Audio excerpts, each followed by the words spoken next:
بسم اللہ الحمدللہ والصلاة والسلام علی رسول اللہ۔ محترم حاضرین گرامی، آج کے درس میں انشاءاللہ ہم وہ چیزیں دیکھیں گے جن سے ہمارا روزہ ٹوٹ جاتا ہے۔ عربی میں انہیں مبطلات الصیام کہتے ہیں، یعنی جن سے روزے باطل ہو جاتے ہیں۔ سب سے بڑی چیز جس سے روزہ فاسد ہو جاتا ہے، باطل ہو جاتا ہے، وہ ہے میاں بیوی کا آپس میں تعلق قائم کر لینا۔ نماز کی حالت میں افطاری سے لے کر سحری کے دوران یہ آزادی حاصل ہے، لیکن روزے کی حالت میں یہ چیز ہمارے لیے جائز نہیں ہے اور یہ مبطلات صوم میں سے ہے۔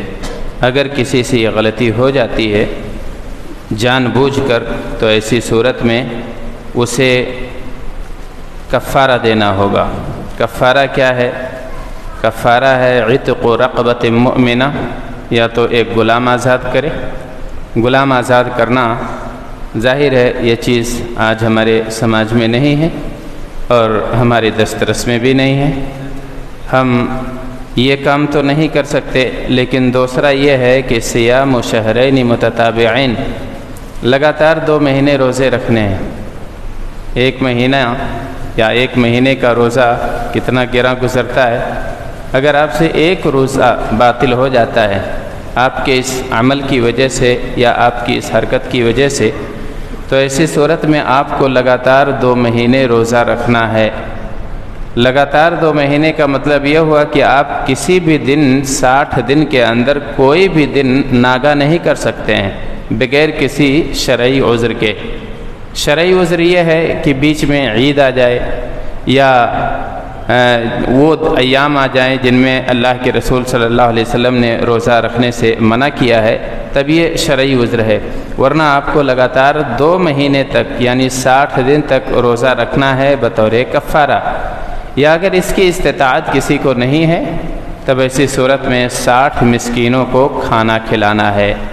آپ چاہیں تو ایک ساتھ 60 مسکینوں کو کھلا سکتے ہیں، اور چاہیں تو ایک دن کر کے آپ 60 دن تک مسکین کو کھانا کھلاتے رہیں، تب اس کا کفارہ ہوگا۔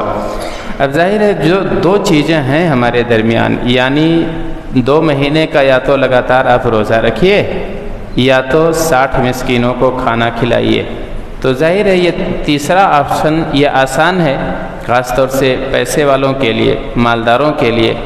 لیکن آپ پہلے آپشن کو چھوڑ کے تیسرے کو نہیں اختیار کر سکتے ہیں۔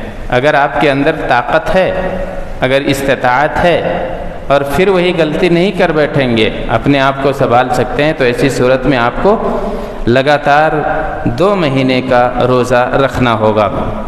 ایک صحابی آتے ہیں اور نبی پاک صلی اللہ علیہ وسلم سے بہت حسرت کے ساتھ، بڑی ندامت کے ساتھ، افسوس کے ساتھ اظہار کرتے ہیں، کہتے ہیں وقعت علی امراتی وانا صائم، اللہ کے رسول صلی اللہ علیہ وسلم سے غلطی ہو گئی اور ماہ رمضان میں روزے کی حالت میں میں نے اپنی بیوی سے تعلق قائم کر لیا ہے۔ اللہ کے رسول صلی اللہ علیہ وسلم پوچھتے ہیں اس شخص سے کہ حل تجد رقبۃ، کیا غلام آزاد کر سکتے ہو؟ کہا غریب آدمی ہوں، غلام کہاں سے لاؤں گا، پیسے اتنے نہیں ہیں۔ تب انہوں نے کہا میں یہ کام نہیں کر سکتا ہوں۔ آپ نے دوسرا آپشن دیا اور کہا حل تستطیع صیام شہرین متتابعین، تو کیا لگاتار 2 مہینے روزہ رکھ سکتے ہو؟ اس آدمی نے کہا اللہ کے رسول صلی اللہ علیہ وسلم ایک ہی مہینے میں یہ حالت ہو گئی ہے، تو لگاتار 2 مہینہ میں کیسے رکھ پاؤں گا، اس کی بھی استطاعت نہیں ہے۔ پھر آپ نے فرمایا فَأَطْعِمْ 60 مسکینہ، تو اب تم 60 مسکینوں کو کھانا کھلاؤ۔ اور دوسرا مفطر صوم یا مبطل صوم یہ ہے، روزہ توڑ دینے والی چیز جو یعنی اپنی آدمی چاہت سے اور اپنی جانب سے منی کے اخراج کا ذریعہ بن جائے، خود سے اسے خارج کرے۔ اگر کسی کا احتلام ہوتا ہے تو اس سے روزہ باطل نہیں ہوگا۔ جیسے کوئی نماز پڑھ کے سویا ہوا ہے، روزے کی حالت میں ہے اور اگر اس طرح کی چیز ہو جاتی ہے خود سے تو اس سے روزہ نہیں ٹوٹے گا، البتہ وہ اٹھے گا، اپنا غسل وغیرہ کرے گا۔ لیکن اگر خود سے ایسا کیا ہے اور اس کے اخراج کا ذریعہ بنا ہے تو اس سے بھی روزہ ٹوٹ جائے گا۔ یہ شہوت نہیں چھوڑا ہے گویا کہ اس نے، اور اپنی خواہش اس نے پوری کی ہے۔ اللہ تبارک تعالیٰ کہتا ہے اجر بندے کو دیتا ہوں، بے حساب دیتا ہوں، اس لیے کہ یدع شہوتہ وطعامہ من اجلی، اس آدمی نے اپنی خواہشیں میری خاطر چھوڑ دی ہیں، کھانا چھوڑ دیا ہے، پانی ترک کر دیا ہے، لہذا میں اسے اجر دوں گا۔ اگر کسی نے اپنی خواہش نہیں چھوڑی، اگر کسی نے اپنی شہوت نہیں چھوڑی تو پھر ایسی صورت میں اللہ تبارک تعالیٰ کے ہاں اس روزے کی قدر نہیں ہے۔ اب اگلی چیز ہے، تیسری چیز، کھانا اور پینا۔ یہ بڑے بڑے اسباب ہیں جن سے روزہ ٹوٹ جاتا ہے۔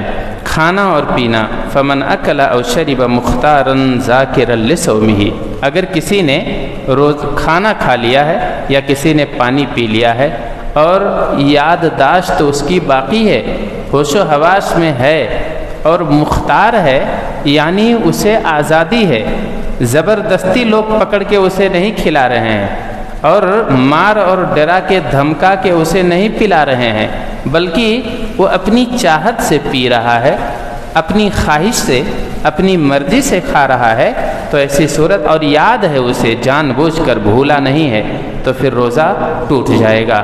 لیکن اگر کسی نے بھول چوک کے ساتھ کھانا کھایا ہے، کوئی روزے سے ہے اور اسے یاد نہیں ہے کہ میں روزے سے ہوں، اچانک باٹل اٹھاتا ہے، پانی پی لیتا ہے، یا فریج کھولتا ہے، کوئی کھانے والی چیز ہے اٹھا کے کھا لیتا ہے اور اسے یاد نہیں ہے، تو روزہ اس کا نہیں ٹوٹے گا۔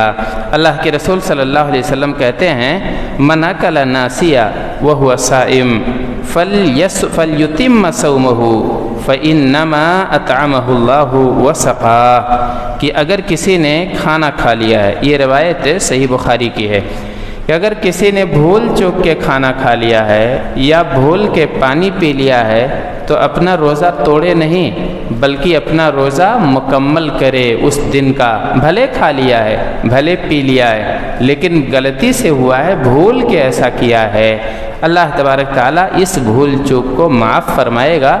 اللہ نے اسے کھلایا ہے، اللہ نے اسے پلایا ہے، نعمت سمجھ کے کھا جائے اور اس کا روزہ متاثر نہیں ہوگا۔ اور ایک دوسری روایت ہے نبی پاک صلی اللہ علیہ وسلم سے، ابو ذر رضی اللہ عنہ روایت کرتے ہیں، کہتے ہیں قال رسول اللہ صلی اللہ علیہ وسلم ان اللہ قد تجاوز عن امتی الخطأ والنسیان وما استکرہوا علیہ، اللہ تبارک تعالیٰ نے معاف فرما دیا ہے۔ کیا معاف فرمایا ہے؟ میری امت سے بھول چوک پر ہونے والی غلطی کو اور بھول کے نسیان کو اللہ نے معاف فرما دیا، وہ مستکرہ علیہ، اور جس پر زبردستی کیا گیا ہو، یعنی زور زبردستی ڈال کے کسی کا روزہ توڑوایا گیا ہو، تو ایسی صورت میں روزہ نہیں ٹوٹے گا۔ کسی کو مار پیٹ کے اور ڈرا دھمکا کے اگر طلاق دلایا جائے تو طلاق واقع نہیں ہوتی ہے، ایسے ہی روزہ زور زبردستی سے نہیں ٹوٹتا ہے، لیکن اگر اپنی مرضی سے توڑا ہے، اپنی مرضی سے کھایا پیا ہے یا اور کوئی مبتل صوم کام کیا ہے تو اس کا روزہ ٹوٹ جائے گا۔ اللہ تبارک تعالیٰ فرماتا ہے من کفر باللہ من بعد ایمانہ الا من اکرہ وقلبہ مطمئن بالایمان، اگر کسی نے ایمان لانے کے بعد کوئی کفریہ بات کہی ہے، اپنی زبان سے کوئی کفریہ بات نکالی ہے، تو وہ ایمان سے خارج ہو جائے گا۔